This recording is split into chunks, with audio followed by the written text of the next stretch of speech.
하나님 말씀 함께 보겠습니다. 누가복음 22장 14절부터 20절 말씀 함께 보시겠습니다.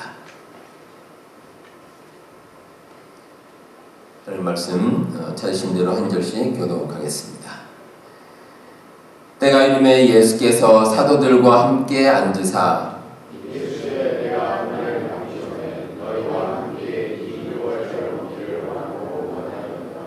내가 너희에게 이르노니 이 유월절이 하나님의 나라에서 이루기까지 다시 먹지 아니하니라 하시고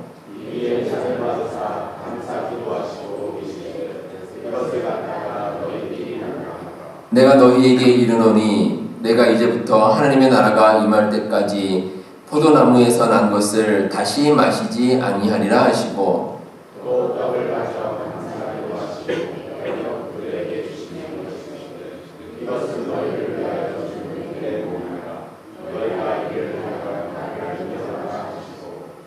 함께 보겠습니다.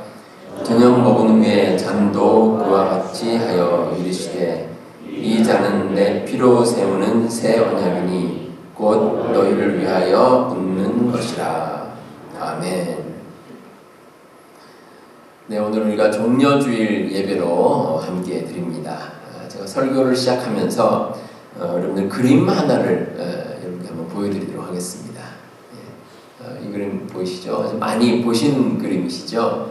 레오나르도 다빈치가 그린 최후의 만찬이라는 그림입니다. 예수님께서 이제 세상을 떠나기 전에 십자가에 달리시기 전에 마지막으로 이제 제자들과 함께 식사를 나누시는 그런 장면인데 예수님 이제 가운데 계시고 왼쪽에 6명, 오른쪽에 6명 이렇게 제자들이 있습니다. 그리고 이 자리에서 예수님께서 이제 마지막으로 만찬을 나누셨습니다. 자, 이 그림이 세계적으로 참 유명한 그림이기는 한데 성경의 내용을 정확하게 표현하지는 못했습니다. 일단 예수님께서 제자들과 나누신 것이 만찬입니다. 만찬. 저녁 식사를 하셨습니다. 그래서 성경의 마가복음에 보시면 날이 저물어 식사를 하셨다. 그러니까 이제 해가 진 후에 식사를 하셨다고 나오는데, 자, 여기 보면 어떻습니까? 예수님 뒤로 배경이 대낮입니다. 예. 아마 레오나르도 다빈치가 좀 착각을 했는지 아니면 좀 색감을 좀 멋있게 하려고 그랬는지 어쨌든 이 그림은 이제 대낮으로 나오는데 사실은 저녁입니다. 해가 진 후에 만찬이고요. 또 하나는 식사하는 모습입니다. 자, 예수님과 제자들이 보시면 의자에 앉아있죠. 앞에 테이블이 있고 의자에 앉아있는데 이스라엘 사람들은 당시에 이렇게 식사하지 않습니다. 바닥에 앉아서 합니다. 바닥에 앉아서 약간 비스듬히 이렇게 누운 채로 그렇게 떡을 나누고 포도주를 나누고 이렇게 이제 식사를 하는데 아마 이 그림은 레오나르도 다빈치가 살았던 시대, 그 시대에 이제 탁자에 앉아서 식사하는 그런 문화이기 때문에 아마 이렇게 그림으로 표현한 것 같습니다. 자, 그림 내려주시고요. 예수님께서 하신 이 만찬의 모습이나 내용은 그렇다 치고 정말 중요한 것은 이 식사가 예수님께서 이 세상에서 하신 마지막 만찬이었다라는 겁니다. 마지막 식사였습니다. 자, 마지막으로 식사하시면서 예수님의 마음이 어떠셨을까? 그 교도소에서 사형을 집행할 때가 있습니다. 그런데 그 사형수들에게 마지막으로 이제 그때 식사를 제공을 하는데 그때는 이제 그 사형수가 자기가 원하는 음식을 꼭 이제 제공을 한다고 합니다. 그런데 우리 생각과 다르게 마지막으로 원하는 음식이 그렇게 특별한 음식이 아니라고 합니다. 주로 이제 평소에 먹던 즐겨하던 그런 음식을 먹는데 어쨌든 이 마지막 식사라는 것은 아주 중요한 의미가 있습니다. 근데 이에 덧붙여서 예수님께서는 식사와 함께 아주 특별한 의식을 거행을 하셨습니다. 우리가 잘 아는 성찬식입니다. 떡을 떼고 잔을 나누시면서 예수님의 살과 피를 기념하라라고 말씀을 주셨습니다. 예수님께서 이렇게 행하신 의식이 이제 오늘날까지 계속 이어져 내려와서 우리가 성찬식이라는 이름으로 불리고 있습니다. 이 성찬식과 관련해서 우리 개신교도 그렇고 이제 카톨릭도 그렇고 이제 여러 교단이 있는데 조금씩 의미가 다릅니다. 크게 한 4가지 정도로 성찬식의 의미를 생각을 하고 있습니다. 먼저 이 카톨릭 같은 경우는 화채설입니다. 화채설. 그래서 성찬식하는 가운데 떡과 포도주가 예수님의 살과 피로 변한다는 겁니다. 이게 무엇이 되다. 예수님의 몸과 피가 된다는 화채설을 주장을 하는데, 그래서 떡과 포도주 자체가 아주 중요한 의미가 있습니다. 제가 예전에 언젠가 그 카톨릭에서 집례를 하는 그 장례식에 한번 참석을 한 적이 있습니다. 근데 그 이제 장례식에서도 성찬식을 거행을 하더라고요. 근데 저는 이제 카톨릭의 세례를 받지 않았기 때문에 직접 참여는 못하고 그냥 앉아서 구경을 했습니다. 어떻게 하나 이렇게 구경을 하는데, 일단 그 떡을 나누는데 그렇게 그 떡 돌리질 않습니다. 한 사람씩 앞으로 나옵니다. 그래서 집례하는 사람이 이제 입에다 이렇게 떡을 먹여줍니다. 이렇게 직접 이렇게 먹여주고, 또 그리고 그 포도주를 나눌 때도 이게 각자 이렇게 마시는 게 아니라 큰 볼에다가 이제 포도주를 담은 다음에 한 사람씩 그 잔을 계속 돌아가면서 마십니다. 앞에 나와서 다 돌아가면서 마시고, 그리고 특이한 것은 남은 것을 그 집례하는 사람이 다 마십니다. 남은 거 다 마시고, 그리고 거기다가 또 물을 좀 붓습니다. 물을 막 벌써 헹궈가지고 나머지 다 마시고, 이렇게 있는 대로 다 마십니다. 근데 그 이유가 이게 다 예수님의 살과 피기 때문에 남기면 안 된다는 거예요. 깨끗하게 이렇게 이제 다 마시는 걸 이제 볼 수가 있었습니다. 그리고 두 번째 이제 의미는 공제설이라는 게 있습니다. 이게 루터에서 주로 주장을 하는데, 예수님의 살과 피가 떡과 포도주에 함께 한다는 겁니다. 그러니까 떡과 예수님의 살과 피로 이제 변하는 건 아니지만 그래도 그 자리에 함께 한다 라는 뜻에서 이제 공제설이 있고, 세 번째는 기념설입니다. 이제 침례교에서 주로 주장을 하는데, 오늘 말씀에 나오는 대로 예수님께서 나를 기념하라 이렇게 말씀하신 것처럼 그냥 글자 그대로 기념입니다. 기념. 그래서 떡과 포도주가 중요한 게 아니고 예수님의 살과 피를 기념한다는 것에 초점을 두고 있습니다. 마지막 네 번째는 영적 임재설입니다.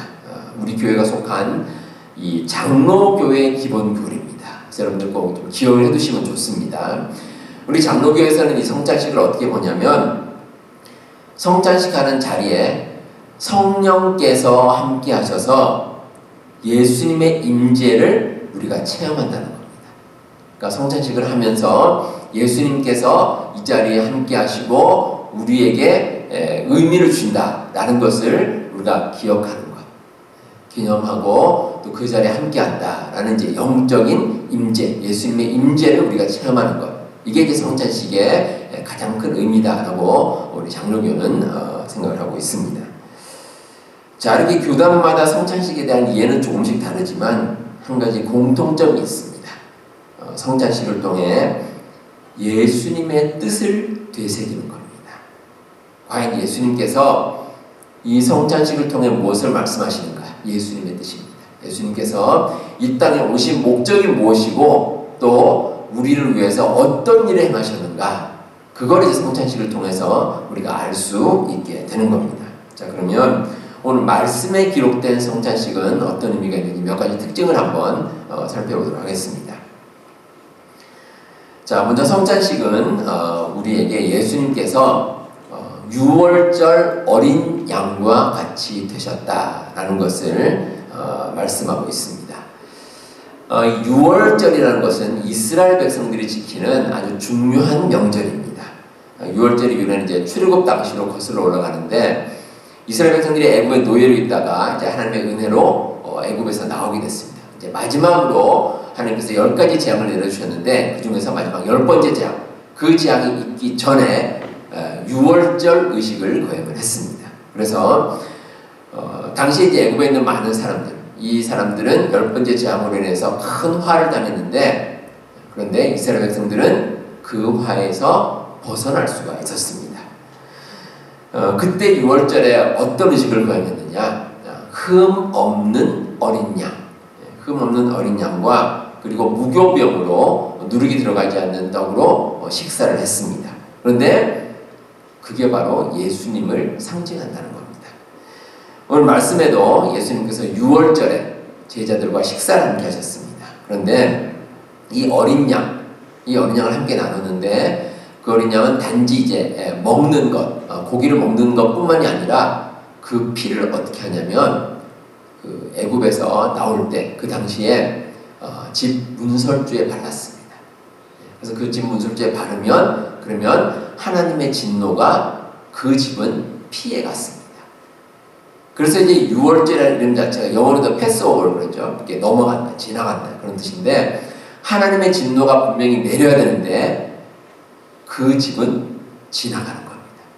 넘어가는 거죠. 그런 의미가 있습니다. 따라서 우리도 그렇습니다. 예수님의 보혈이 없으면 하나님의 진노에서 우리가 자유로울 수가 없습니다. 누구나 죄로 인해 죽을 수밖에 없습니다. 하지만 우리가 유월절 어린 양 되신 그 예수님으로 인해서 예수님 믿음으로 말미암아 우리가 하나님의 진노에서 벗어날 수가 있습니다. 구원을 얻을 수 있고 또 영원한 생명을 우리가 받을 수가 있습니다. 그리고 유월절의 이 어린 양은 세상 권세에 대한 승리의 상징이기도 합니다. 자, 출애굽 당시에 이스라엘 백성들은 애굽의 노예 상태였습니다. 노예 상태로 있으면서 할 수 있는 게 없었고 또 특별히 애굽이라는 나라가 아주 강대국이었습니다. 그래서 이스라엘 백성들의 힘으로는 도저히 빠져나올 방법이 없었습니다. 하지만 하나님께서 이런 강대국인 애굽을 굴복하게 만드시고 이스라엘 백성들에게 자유와 해방의 기쁨을 허락해 주셨습니다. 유월절 어린 양이 되신 예수님께서도 이와 같은 역사를 이루셨습니다. 우리 인간을 억누르는 이 사탄의 권세는 아주 강력합니다. 그런데 하나님께서 예수 그리스도를 이 땅에 보내주심으로 인해서 예수님께서 그 모든 사탄의 권세를 이기셨습니다. 그리고 우리는 그 모든 것을 벗어던지고 자유로 그러한 해방의 기쁨을 맛볼 수가 있는 겁니다. 그런데 이 어린 양은 사실 겉으로 보기에는 참 힘이 없는 존재로 보입니다. 그렇지 않겠습니까? 어린 양이 무슨 힘이 있겠습니까? 그래서 이사야 53장 7절에 이런 구절이 있습니다. 그가 곤욕을 당하여 괴로울 때에도 그의 입을 열지 아니하였으며 마치 도수장으로 끌려가는 어린 양과 털 깎는 자 앞에서 잠잠한 양같이 그의 입을 열지 아니하였도다. 이 어린 양의 모습은 힘없는 모습이고 저항도 할 수 없는 모습으로 세상에서는 비춰집니다. 하지만 예수님께서는 그냥 힘없이 돌아가신 것이 아닙니다. 사람들이 보기에는 아무런 능력이 없는 것 같지만 예수님께서는 모든 인류를 위해서 엄청난 일을 행하셨습니다. 인류의 구원이라는 아무도 생각하지 못한 일을 이루어내신 겁니다. 자, 그렇다면 우리가 예수님께서 유월절 어린 양이라는 것을 알게 되었다면 그러면 그 사실, 그 진리를 믿고 나아가야 할 것입니다. 그 진리를 믿어야 우리에게 유익이 있습니다. 예수님의 보혈이 있었고 예수님께서 우리를 대신해서 희생양이 되셨습니다. 그렇다면 그걸 반드시 믿어야 우리가 그 예수님의 은혜를 체험할 수가 있습니다. 그 은혜를 믿어야 됩니다. 저는 가끔 이런 생각을 할 때가 있습니다. 우리가 세상에서 먹는 많은 식재료들이 있죠. 그 가운데는 그 독이 들어있는 게 있습니다. 독이 있는 것. 뭐 버섯이라든지 뭐 여러 가지 풀이라든지 뭐 어류도 있고 또 육류도 있는데 그런데 사람들이 그런 식재료에 독이 들어있다는 것을 어떻게 알겠습니까? 누군가 뭐 동물이든지 사람이든지 누군가가 그 힘든 일을 당한 겁니다. 그래서 우리가 그걸 알게 된 거죠. 우리 구원도 마찬가지입니다. 예수님의 희생이 있었기 때문에 그래서 우리가 알게 된 거죠. 예수님께서 우리를 위해서 대신해서 십자가에 달리셨구나. 그걸 알게 되면 그럼 어떻습니까? 믿어야죠. 그 믿고 나가면 우리에게 영원한 생명이 있는 겁니다. 우리 사랑하는 성도 여러분, 예수님께서는 유월절 어린 양이 되셔서 우리를 위해 살과 피를 내어 주셨습니다. 성자신을 통해서 상징적으로 표현해 주셨고 또 십자가에서 돌아가심으로 그 뜻을 실천하셨습니다. 이런 예수님의 희생을 믿으시고 그 의미를 마음에 꼭 간직하시는 우리 성도님들 되시기를 바랍니다. 다음으로 성자신을 통해서 우리는 우리 예수님의 희생을 잊지 않고 기념하는 것이 필요합니다. 19절에 보시면 너희가 이를 행하여 나를 기념하라 이렇게 말씀을 주십니다. 그리고 성찬식의 의미를 기록한 고린도전서 11장에도 보시면 예수님께서 떡과 잔을 먹고 마실 때마다 나를 기념하라 이렇게 말씀을 주셨습니다. 우리가 떡과 잔을 통해서 예수님을 생각하는 것은 일회성으로 끝나는 것이 아닙니다. 반복되는 겁니다. 계속 반복적으로 우리가 기념을 하는 겁니다. 구원이라는 것은 우리 신앙의 본질입니다. 그리고 우리 신앙의 목적이기도 합니다. 만약에 우리가 예수님의 십자가와 부활을 모른다면 참된 구원은 우리에게 없습니다. 우리가 그것을 알기 때문에 우리는 구원의 길로 갈 수가 있는 겁니다. 근데 더 중요한 것은 그 구원의 원리를 상징적으로 보여주는 것이 성찬식입니다. 따라서 우리가 성찬식을 통해서 우리 예수님의 그 구원의 역사, 그 우리가 계속해서 기념하고 이 세상을 살아나간다는 겁니다. 구약성경 신명기 6장 8절과 9절을 보시면 이런 말씀이 있습니다. 또 너는 그것을 내 손목에 메어 기호로 삼으며 내 미간에 붙여 표로 삼고 또 내 집 문설주와 바깥문에 기록할지니라. 자, 여기서 그것이라는 것은 하나님의 말씀입니다. 하나님의 말씀을 어떻게 하냐면 손목에도 메고 미간에도 붙이고 또 집 문에도 붙이고 자 이렇게 하면 어떻습니까? 반복해서 계속해서 보게 됨으로 인해서 하나님의 말씀을 계속해서 마음속에 새길 수 있다는 겁니다. 우리가 성찬식을 통해서 얻는 유익도 마찬가지입니다. 이 반복을 통해서 예수님의 그 은혜와 예수님의 그 역사를 잊지 않고 기념하는 것. 기념하는 것입니다. 저는 그 성경책을 비롯해서 자주 읽는 책은 제 책상 위에 계속 놓아둡니다. 제 손이 닿을 수 있는 곳에 놔두고 또 더 중요한 빨리 좀 읽어야 되는 그런 부분은 아예 펴둡니다. 그래서 지나다니면서 계속 볼 수 있도록 그렇게 하는데 왜냐하면 잊지 않게 하기 위해서 잊지 않도록 계속해서 제 가까운 곳에 둡니다. 근데 우리 사람이 참 기억력이 좋은 것 같지만 또 의외로 좀 망각이 심한 존재가 또 우리 사람입니다. 그래서 사람 이름도 그렇습니다. 어떤 날 저도 가끔 이제 갑자기 깜빡깜빡 이제 잊어버릴 때가 있는데 특히 이제 오랜만에 만난 분들이 있습니다. 얼굴은 기억이 나는데 이름이 잘 생각이 안 날 때가 있습니다. 그런데 뭐 방법이 없죠.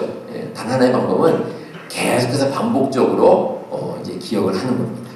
저분이 누구시고 이름이 어떻다 이렇게 계속해서 반복해야지 알 수가 있습니다. 우리 신앙도 그렇습니다. 우리 신앙이 이 믿음이라는 것은 한 번 우리가 믿음을 가진다고 영원히 그냥 쏠되는 건 아닙니다. 왜냐하면 우리가 살아가는 가운데 우리의 믿음이 옅어지기도 하고 때로는 여러 가지 일을 겪으면서 우리의 믿음이 영향을 받을 때가 있습니다.